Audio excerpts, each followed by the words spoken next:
Zee 24 तास एक पाऊल पुढे।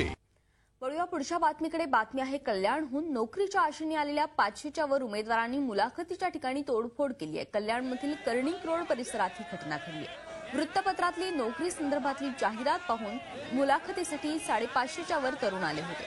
फसवणूक झाल्याचं लक्षात आल्याने त्यांनी मुलाखतीच्या ठिकाणी गोंधळ घातला, सामानाची तोडफोड केली। या प्रकरणी महात्मा फुले पोलिसांनी दिलीप पाटील या संस्था चालकाला ताब्यात घेतलंय।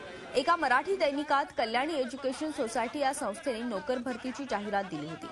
बालविकास विद्यामंदिर तसंच स्वामी समर्थ माध्यमिक शाळेसाठी शिक्षक आणि कर्मचारी पदाच्या 19 जागांसाठी मुलाखत होती।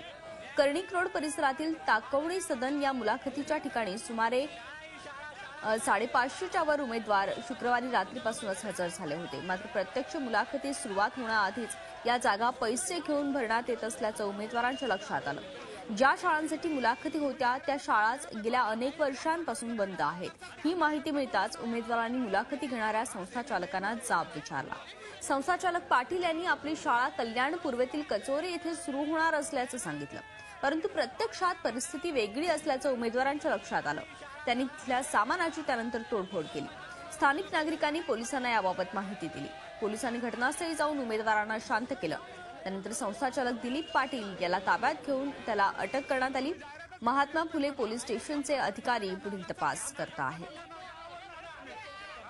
झी 24 तास एक पाऊल पुढे।